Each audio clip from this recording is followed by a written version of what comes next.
kalian menonton video ini hingga selesai agar kalian tidak gagal paham. Terima kasih.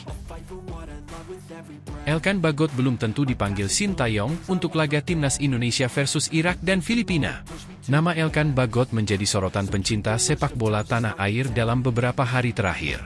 Penyebabnya karena Ipswich Town maupun bek 21 tahun itu sama sekali tidak merespons saat dipanggil PSSI untuk memperkuat Timnas Indonesia U23 kontra Guinea U23 di playoff Olimpiade Paris 2024 yang dilangsungkan di Clairefontaine, Prancis pada Kamis 9 Mei 2024 malam waktu Indonesia Barat.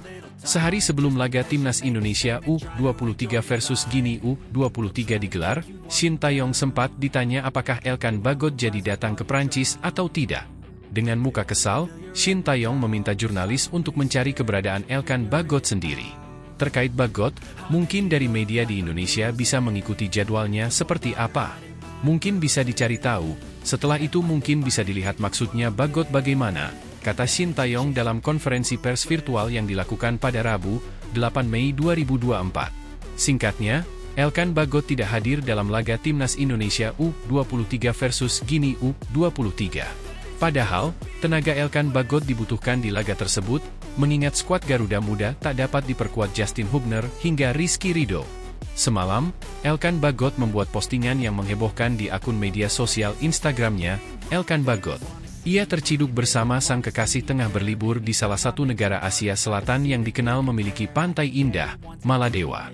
Mungkin takut diserang netizen Indonesia, Elkan Bagot memilih mematikan fitur komentar di Instagramnya.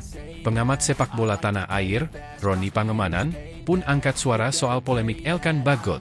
Bung Ropan, sapaan akrab Roni Pangemanan, mengatakan, peluang Elkan Bagot dipanggil Sintayong untuk laga kontra Irak, 6 Juni 2024. Dan Filipina, 11 Juni 2024, 50-50 melihat kondisi saat ini. Sehingga ketika Sintayong ingin menyiapkan pemain-pemain untuk laga melawan Irak dan Filipina, itu yang menjadi tanda tanya. Apakah Elkan Bagot akan dipanggil oleh STY? Karena bisa saja Elkan Bagot tidak dipanggil karena STY tidak begitu suka, kata Bung Ropan. Bung Ropan menegaskan, Sintayong pun tak perlu takut sekalipun tidak memanggil Elkan Bagot. Sebab, pelatih 53 tahun itu memiliki banyak opsi di lini belakang. Tanpa Elkan Bagot saja, posisi pemain di lini belakang sudah berjubel. Ada Jai Idzes, Jordi Amat, Rizky Ridho, Justin Hubner ada di sana. Nathan Koi bisa dimainkan di sana, Alfeandra Dewangga hingga Sandy Walsh. Jelang hadapi Irak dan Filipina di kualifikasi Piala Dunia 2026, media Vietnam puji Timnas Indonesia, sebut Timnas Indonesia bawa skuad paling kuat yang pernah ada dalam sejarah. Cari muka? Media Vietnam menyoroti persiapan Timnas Indonesia jelang dua laga terakhir kualifikasi Piala Dunia 2026 zona Asia. Setelah bertugas bersama Timnas U23 Indonesia, Sintayong sama sekali tak bisa beristirahat. Pelatih asal Korea Selatan itu masih memiliki tugas penting lainnya. Ia harus mempersiapkan skuad Timnas Indonesia untuk berlaga di kualifikasi Piala Dunia 2026 zona Asia. Ajang tersebut akan dilanjutkan kembali pada Juni mendatang. Tim Garuda juga nantinya akan memainkan dua partai terakhir mereka pada putaran kedua ini. Dua tim terakhir yang akan dihadapi anak asuh Shin adalah Irak dan Filipina. Duel melawan Irak akan berlangsung pada 6 Juni 2024. Berselang 5 hari kemudian tepatnya 11 Juni, giliran Filipina yang menantang Indonesia. Sejauh ini, Irak sudah dipastikan akan lolos ke putaran ketiga karena menempati peringkat pertama grup F dengan 12 poin. Kini, satu tiket menuju putaran ketiga akan diperebutkan oleh Indonesia, Vietnam, dan Filipina. Untuk saat ini, tim Merah Putih bertengger di peringkat kedua klasemen sementara grup F dengan 7 poin.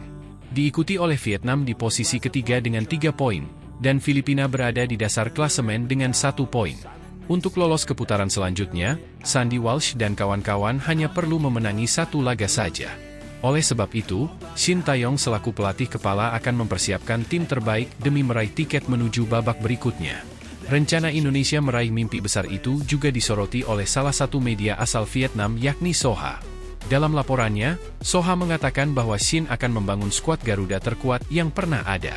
Setidaknya, ada 17 pemain yang berkarier di luar negeri akan dipanggil pada Juni nanti. Menurut informasi terkini, Pelatih Shin Tae-yong diperkirakan akan membentuk skuad besar yang dianggap sebagai yang terkuat, tulis Soha.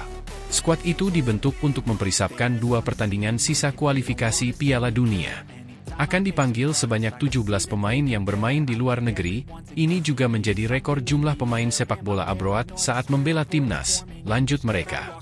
Seperti diketahui, saat ini memang cukup banyak pemain timnas yang berkarier di luar negeri. Beberapa di antaranya adalah Asnawi Mangkualam, Pratama Arhan, Marcelino Ferdinand, Ivar Jenner, Tom Haye, Nathan Choyaon, dan lain-lain. Di lain sisi, kemungkinan besar timnas juga akan ketambahan amunisi baru. Saat ini, Martin Paes yang merupakan kiper FC Dallas sudah resmi menyandang status sebagai warga negara Indonesia, WNI. Hanya saja belum diketahui apakah ia sudah menjalani proses perpindahan federasi dari KNVB menjadi PSSI Indonesia. Selain Paes, ada 2 pemain lain yang tengah menjalani proses naturalisasi.